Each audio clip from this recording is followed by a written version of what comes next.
Surrounded by heavy security and the media, President Volodymyr Zelensky visited the town of Bucha near Kyiv. After witnessing the devastation, he made a promise that justice would be done. It's war crimes that will be recognized as genocide by the world. You're here and you see what has happened. We know about thousands killed and tortured, people with cut limbs, women who have been raped and children who have been murdered. We know there's so much more. This is genocide. On March 10th, people here began to bury the dead in a 45-foot trench dug in the grounds of a church. Some 68 bodies at first. Some victims of war, others who died of natural causes. The priest of St. Andrew's Church says he had to negotiate with the Russians who occupied Bucha to allow the burials. But as the war dragged on, more burials. In total, 130 were buried here. And the mass grave was needed. All across Bucha, the dead lay in the streets for days, even weeks. Even now, they wait to be picked up by overworked undertakers. At the burial site, people had wrapped some of the bodies in black plastic, a little dignity in death. Their families took some solace in the fact that they were buried next to the church many had come to be wed or attend Sunday service before the war. The priest leans on his faith to deal with what he's witnessed. There is a lot of hatred and injustice that people feel, but Christians should forgive. But to forgive doesn't mean to forget. We can't judge, only God can judge. Some bodies have been moved from the mass grave to morgues in and around the town since Bucha was retaken by Ukrainian forces. I'm here looking for my brother. We were close. We talked every day. But until now, I don't know where his body is. I'm going to try the morgue. Someone sent me a picture and told me I need to come to identify him. I hope he is there. This is likely to be one of the largest burial sites in the town, but it's by no means the only one. In fact, across this city, people were burying their dead wherever they could, in their backyards, in common areas, anywhere where they might be able to give their dead some dignity and some respect. For Ukraine's Attorney General in Kyiv, gathering evidence of potential war crimes is now the priority. We started our investigations actually from 24th of February this year, and now we have more than 4,000 just cases about war crimes and near 2,000 cases which are connected to war crimes. Now, these days, all words speak about Bucha, Irpin, Hostomel. And in Bucha, justice for war crimes is a concern for the future. The dead have seen the end of war, but those left behind are desperate.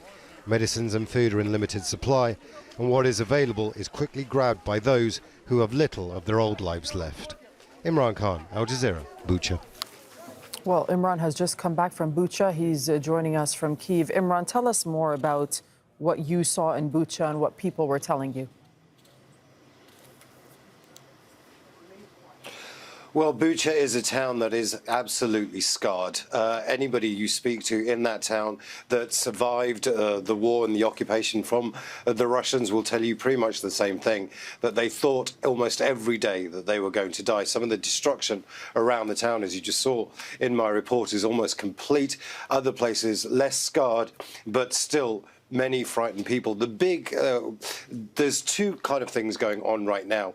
For the residents of Bucha, it's about the immediate aftermath. It's about getting medicines and food and being able to make sure that they are able to look after themselves and their houses are repaired. For the Ukrainian authorities, Bucha is now the site of where they need to find evidence of war crimes, potential war crimes, atrocities, and they are now gathering testimony. They're using the police, they're using journalists who have been on the site. They're talking to as many people as they can to try and build the case. Now, the Attorney General there, she also told us that not only do they have 4,000 cases related to war crimes, but they're also now looking to prosecute as many people as they can within Ukraine itself. They have a number of what they call captured Russian soldiers. If they can prove that those Russian soldiers have committed war crimes in the country, they will be prosecuted under Ukrainian law. This may well take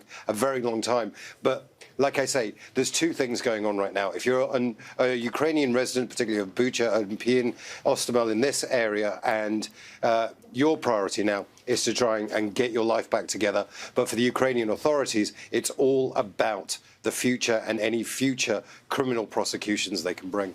Thank you so much, Imran. Imran is reporting from Kyiv.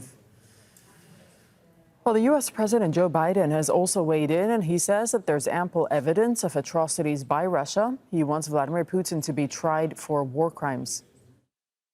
He is a war criminal, but we have to gather the information. We have to continue to provide Ukraine with the weapons they need to continue the fight, and we have to gather all the detail so this can be have a war crime trial. This guy is brutal, and what's happening in Bucha is outrageous, and everyone's seen it. Let's bring in Mike Hanna joining us from the White House. So that was a strongly worded remarks by President Biden, Mike.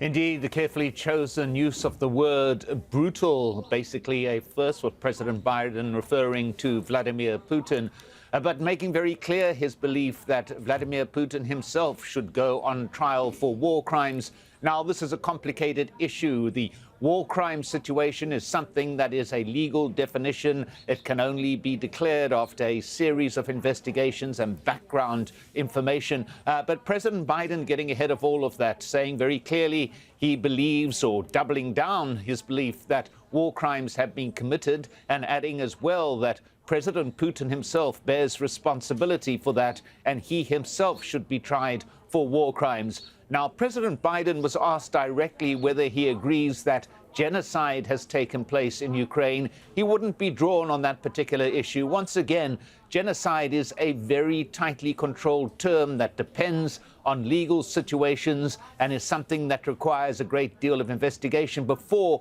it can be declared. So President Biden on that particular issue playing it safely, refusing to be drawn into commenting on whether or not there has been a genocide in Ukraine, as the Ukrainian president himself has alleged in recent days. But still very strong words from President Biden, in particular relating to Vladimir Putin himself. Thank you, Mike. Mike Hanna reporting from the White House. Let's cross over to Moscow because Russia has rejected all allegations and says the videos of the bodies in Bucha are staged. Listen. Another faked act was arranged in the city of Bucha in Kyiv region. After the Russian military left from there in accordance with the plans and agreements reached, there was a staging there a few days later, which is widely promoted now through all channels and social networks by Ukrainian representatives and their Western patrons. More on that with Dorsa Jabari, who's joining us from Moscow. So tell us more about what the Kremlin's been saying.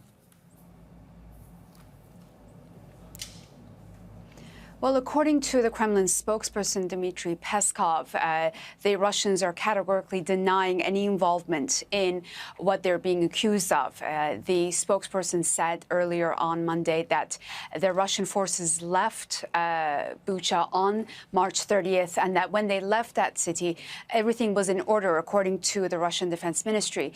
Dmitry Peskov also said that there are indications that the footage that has come out of that area could possibly show inconsistencies in the narrative that is put forth by the Ukrainian officials, suggesting that the footage is possibly fake. He urged the international community to not to rush to any judgments and to allow the Russian officials to present their evidence when it comes to the events that unfolded in those towns around the Ukrainian capital. He said that unfortunately, this is another example of the massive misinformation campaign that has been waged against the Russians and their military forces since they went into Ukraine on February 24th.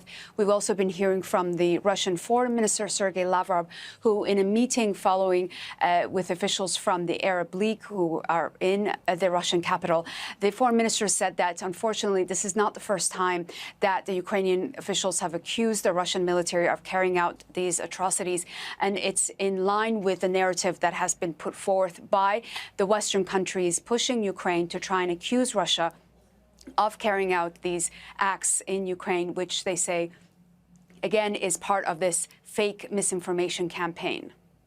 Okay, Dorsa, thank you so much. Dorsa Jabari reporting from Moscow.